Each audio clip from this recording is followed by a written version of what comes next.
বেশি দূরে না। আমার বন্ধুগণ, কোরআনে কারিমে আল্লাহ রাব্বুল আলামিন বলেন, এই নেতারা কিয়ামতের দিন অনুসারীরা বলবে, কাফেরেরা বলবে, ফাকালাল্লাযীনা কাফারু রব্বানা আরিনাল্লাযীনা আযাল্লানা মিনাল জিন্নি ওয়াল ইনস। কাফেরেরা বলবে, অর্থাৎ মহাসত্যের অমান্যকারীরা তারা বলবে, আয় আল্লাহ আমাদের দেখায় দাও জেনেদের ভিতর থেকে আর মানুষের মধ্য থেকে আমাদেরকে গোমরা করলো কারা। নাজআলহুমা তাহতা আকদামিনা লিয়াকুনা মিনাল আসফালিন। আমরা আজকে তাদেরকে পদদলিত করব যাতে তারা নিচে পড়ে থাকে।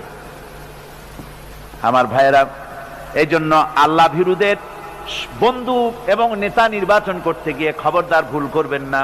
কোরআনে কারীম থেকে আমি আপনাদের সামনে পেশ করতেছি, আল্লাহ ভীরুদের সঙ্গে মহব্বত যদি করেন, এই মহব্বত টিকে থাকবে। আর যদি আল্লাহ ভীরু মুত্তাকি লোক ছাড়া অন্যদের সঙ্গে যদি মহব্বত হয়, এই মহব্বত টিকবে না, বরং শত্রুতায় পরিণত হয়ে যাবে। কিয়ামতে এটা কি হবে? শত্রুতায় পরিণত হয়ে যাবে। কোরআনে কারীম বলছে, আল আখিল্লাউ ইয়াওমাইযিন বা'দুহুম লিবা'দিন আদুউন ইল্লাল মুত্তাকিন। আল্লাহ ভীরু মুত্তাকি ব্যতীত সকল বন্ধু সেদিন শত্রুতে পরিণত হয়ে যাবে। আর সেই দিন কেউ কারো সাহায্যও পাবে না।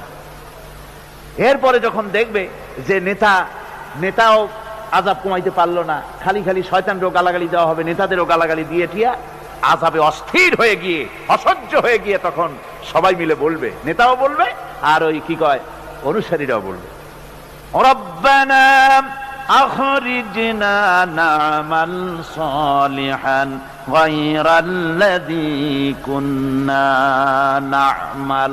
আয় আল্লাহ রাব্বুল আলামিন, মেহেরবানি করে আমাদেরকে এখান থেকে একটু বের করে দাও। এইবার যদি জমিনে যেতে পারি তাহলে যা করেছি তার বিপরীত করব, অর্থাৎ যত খারাপ কাজ করেছি আর করব না, এবার ভালো ভালো কাজ করব। দয়া করে জমিনে আবার পাঠায় দাও, আমাদের আযাব আরো সহ্য হয় না। আল্লাহ পাক বলবেন, আওয়ালাম নুআম্মিরুকুম মা ইয়াতাযাক্কারু ফি, তোমাকে কি আমি হায়াত দিয়েছিলাম না, লম্বা হায়াত পেয়েছিলে, তার ভিতরে ইচ্ছে করলে ভালো ভালো কাজ তোমরা করতে পারতে। তা যখন করো নাই, এখন আর ফিরে যাওয়ার পথ নাই, দুনিয়ায় ফিরে যেতে পারবে না। ফাযুকু ফামা লিয-যালিমিনা মিন নাসীর, শাস্তি ভোগ করতে থাকো, তোমাদের কোনো সাহায্যকারী এখানে আর পাবে না, কেউ তোমাদের সাহায্যকারী নাই। আমার ভাইরা, দুনিয়ায় এই শ্রেণীর লোকেরা তারা বাইরের চাকচিক্য দেখে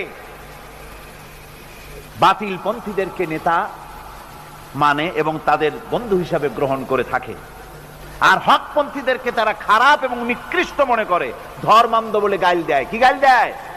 ধর্মান্ধ, ফ্যানাটিক, কঠিন কঠিন শব্দ বলে, কনজারভেটিভ, রিঅ্যাকশনারি। ওরা মনে করে যে মৌলবীরা এগুলো বুঝবে না, কিন্তু আমরা যে বুঝি ওরা আবার তা বোঝে না। ওরা বলে রিঅ্যাকশনারি, আমরা বলি হ্যাঁ আমরা তো রিঅ্যাকশনারি, আমাদের অ্যাকশন আছে বলেই তো রিঅ্যাকশন হয়, তোমাদের অ্যাকশনও নাই, রিঅ্যাকশন নাই। ওরা বলে প্রতিক্রিয়াশীল, অবশ্যই আমরা প্রতিক্রিয়াশীল, ইমানের ক্রিয়া আছে, ইমান বহির্ভূত যা দেখি শরীরের ভিতর আগুন জ্বলে ওঠে। আর তোমরা তো প্যারালাইজড, তোমাদের কোনো অনুভূতি নাই। ওরা আমাদের গাইল দেয়, কয় মৌলবাদী। আমি বহুবার বলেছি যে আমরা মৌলবাদী, 1000 বার মৌলবাদী, একবার না। তোমরা খুঁটির সাথে ঠ্যাং বাঁধাইয়া চিৎকার মেরে মৌলবাদী বলে গাল দাও, ওটা গাল নয়, আমাদের জন্য ওটা নেয়ামত। আমরা মৌলবাদী অর্থাৎ মূলবাদী। আমরা কি বাদী? এখানে মৌলবাদী আছে? কতজন মৌলবাদী দেখি তো?